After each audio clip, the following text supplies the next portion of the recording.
Ok, alors, Maître Loulou, maintenant, le coup de se commis. Piste et solution, ils ont pour le Congo central. Après les lots qui ont publication, il y a résultat, il y a gouverneur. Alors, piste de solution aux années, parce que les lots, tout ça, a besoin de total amour à la qui est dans musique, dans des autres, mais il y a une solution et ça, et aux années.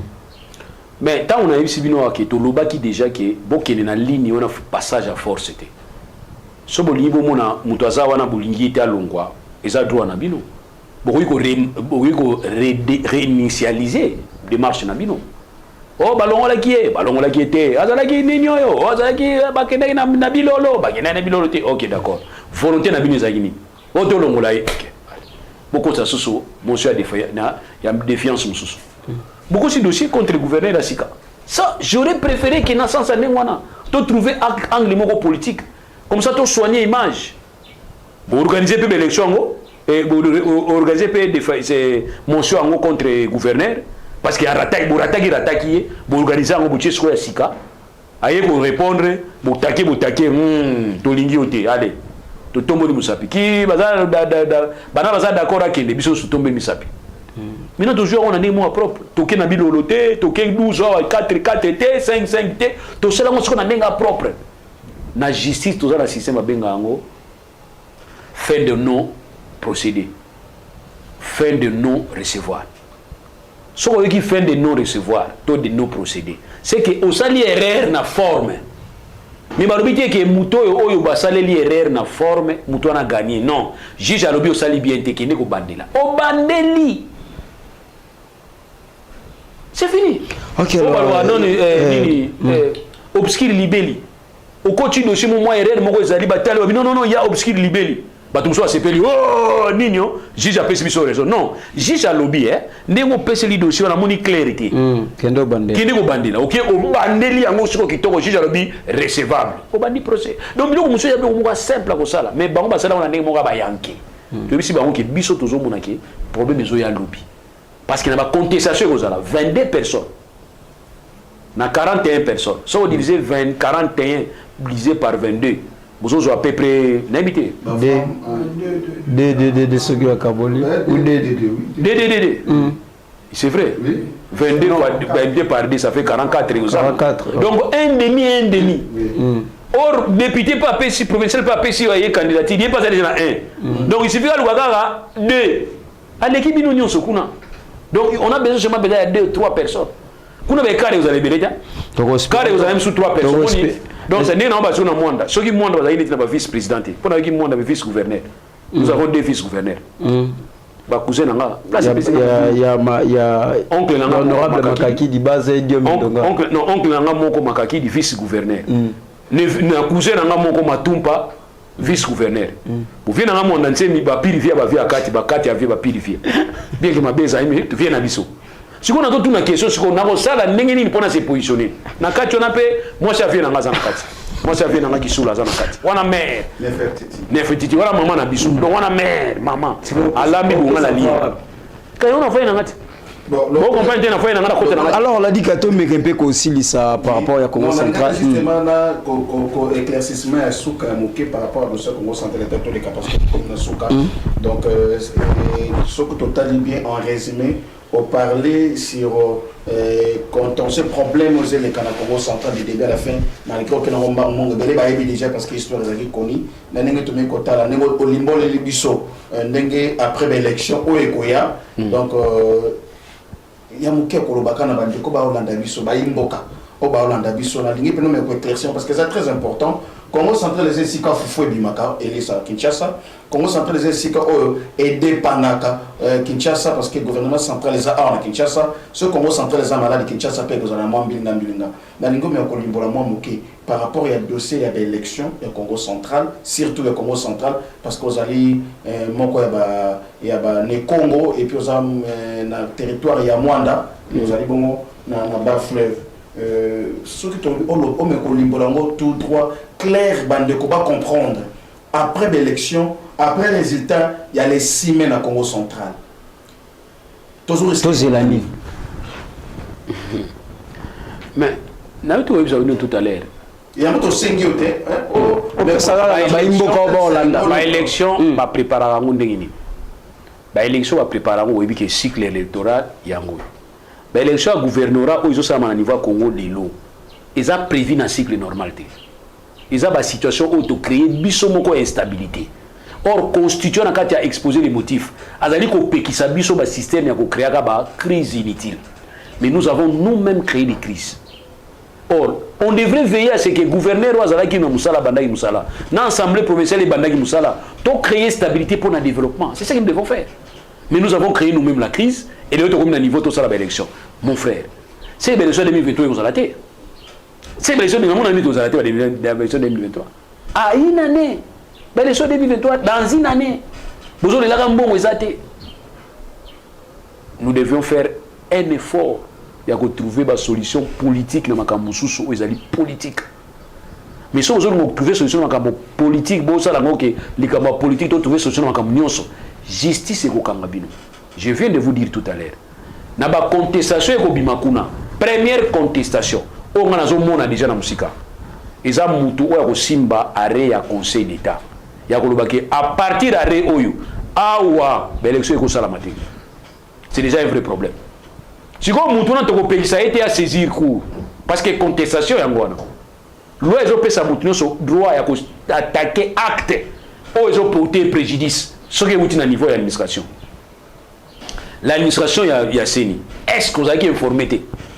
Vous avez notifié? Vous avez signifié? Tu étais signifié. Mais comment fait-il qu'on fait ça? N'ingi ça va ça la élection, mais si vous avez déjà un problème. Je ne parle pas pour quelqu'un, mais je parle pour la science. Tout le ça va comprendre. C'est comme si nous devons nous comporter comme des politiciens, même à l'auditoire. Non. En tout cas, si vous êtes contre nga, vous êtes contre nga. Si vous êtes pour nga, vous êtes pour nga. Mais nakolanda ka science. C'est ni azana obligation à couper sa résultat provisoire. Pas bien un provisoire. Parce que ce n'est pas la CENI qui va donner finalité à l'élection. Il faut les canaux déclaration à niveau de cour d'appel pour l'élection à gouverneur. Il faut les canaux déclaration à niveau de cour constitutionnelle pour l'élection à président de la République. Si le cour d'appel, moi, papa na enani, ton maman na enani, ton papa na conseil d'État. Na tribunal n'est au samba gawana. Ce qui m'a tout samba na niveau de juridiction assez. Avec aux donné acte. Neti na cour constitutionnelle, na cour ya cassation. Quand on voit que situation to samba kuna ezaki to côté ba sali boy bien te ba bomi droit na ngabo na boy. Ba ko sa ba ko fongola donner acte. Ta besoin de samba ga boy, tant juge azo fongola ga boy, monika donner acte na kata kanya ga boy. Papa, o matali ko no sambela nanu ko. Avant bazo misabine pa nga. C'est ce qui peut se passer. Si ko juge administratif na niveau cour d'appel à Osani. Tant on mona ki ba côté lié mbandi, to benga ngo mbandi. Ba côté lié nini to benga mbasu. Oh bah journaliste bah tchala tant qu'on fait la bombe basse na kati akangi aboki na conseil d'État Bono Sani na conseil d'État pour essayer de nous dire makambo na zana kuna kati donc ça dit ça va poser des problèmes ça je vous dis déjà ce qui pose problème c'est que bah lembi na bango ba yokani na bango pour ba yokani mais il faut poser problème. OK, merci maître Bisson Soto souhaiter que ait posé problème parce que Congo central nous avons besoin que kimia ezala maramnyo saison kitoko po batunyo sope ba vivre kitoko o bazava vivre na katia Congo central là on a un peu quoi aborder sur ce J1 présidentiel un pari trop osé pour Matata 2023 élection ou dialogue maître Loulou toujours comme déjà vers élection en 2023. Est-ce que tu as osé surtout qu'il y a un dialogue, pour qu'il y ait un glissement, ou tu as osé une élection, alors le lot, Matata Mponyo peut oser causer la candidat pour les élections 2023. Bon, il faut absolument pour comprendre. Tala batwa aussi un dialogue. Si vous avez un pouvoir, bobo y a dialogue. Nabi bien. Tala batwa aussi un dialogue. Si vous avez un pouvoir, aussi un dialogue, bobo y a dialogue. Pour ani. Il va utiliser l'article 70 pour faire un dialogue aussi là. Mais curieusement, ils ont pouvoir ne pas avoir un dialogue. Non, mais tu as vu beaucoup. Ma condition pour organiser l'élection en 2023. Au moins place pour aller. Dans la politique, il n'y jamais été jamais. Dans la politique, il y a une position carrétée. Dans la politique, il y a un stratège. Oyo zobo ya lelo monsieur za bénéfice na yo. Viembo so balakisa biso ya ki ba komaka boyo ne touche pas à Mabunda, bureau Mabunda. Mais est-ce qu'il savait qu'il y a une bénédiction na ye? Via zo munza bénédiction na ye. Pour via zaki na muto FCC, viembo so muto FCC. Tant bazo toucher bouger bureau Mabunda. Via eba kité ke izainde ba otongele nzela. Donc pour nous la vie, il faut être prudent. Dialogue au biso to le belaka. On a insister sur le belaka. Dialogue au yoté to kabula poste. Dialogue on a le belaka. Dialogue est institué par les constituants. Dans le cadre même il y a organisation d'élection. Et si on a tapé dialogue monsieur Zanini, dans niveau il y a accord cadre à 10 Abeba. Dans le cadre d'engagement où l'État Zouaki. Il faut s'engager pour la réconciliation nationale. On ne peut pas se réconcilier sans se parler. Dialogue, c'est cette façon de se parler. Bonjour, dialogue,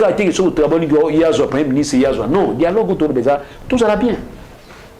Le dialogue, c'est la main à 2018. Dialogue, c'est la main à 2018. Non, dialogue, c'est la main à 2018. Et ça fait dialogue. Pour ton de machine à voter. Batwa Saragini. Le dialogue à qui? Un jour dans mon on est ma bébé, toi solo là. Kasi dialogue n'est que solo là.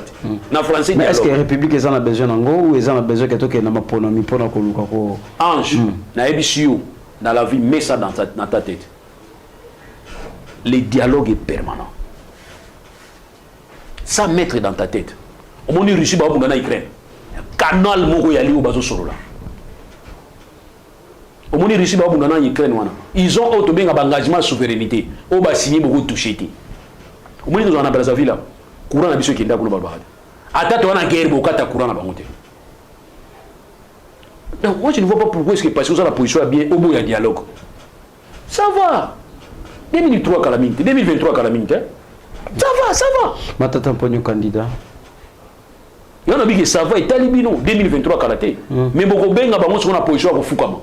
Or, il faut récupérer bango la position bazana ngwana. Boyoka bango. C'est pas interdit. C'est les bino yoka rabatouté. Vous avez pour ça. Cadre, accord cadre, il faut tolérance. Bino ni tolérance. Boyoka bango balingini. Nga mwana mobali za mwana mobali wa kindaka kwa affronter baninga. Oui, olobi nini? Olobi boyo na boyo. Nena barikimana nga. Mais bino te, mboke za bien. Ah viens boso. Mboke za bien pour ba osenga kiti na ba osenga kiti wana. Na ba 2 mois ba osenga kiti wana. Mais tozo souhaiter. Quelle indication pour l'élection présidentielle 2023? Évêque Missave Ange Noratoro Pande ko lolunga ngena lobaka momuke to mona ki mikoloti le kaleta bazoko bongisa makambo ya loi électoral to mona banungu ngo salama ki ebele bande ko la muka bande ko CD voire même bande ko FCC ba contesta ki na premier jour o wapi makama solongo bande ki kometa na ensemble ba salaki même mo libanda pona ko boya d'ailleurs ba participer kité s'il faut que salami ki élection na 2023 et cause la té ni ne comment na mbongo biso. Bon, ce qu'il faut comprendre que les Zambala Libosoté qui va élection, c'est la mise en temps normal. Toujours exemple. Mais ça en habitude, hein? Non, donc comme ça monte. Na admira pe sa poa ni Zambala Libosoté. Pour se référer dans l'histoire.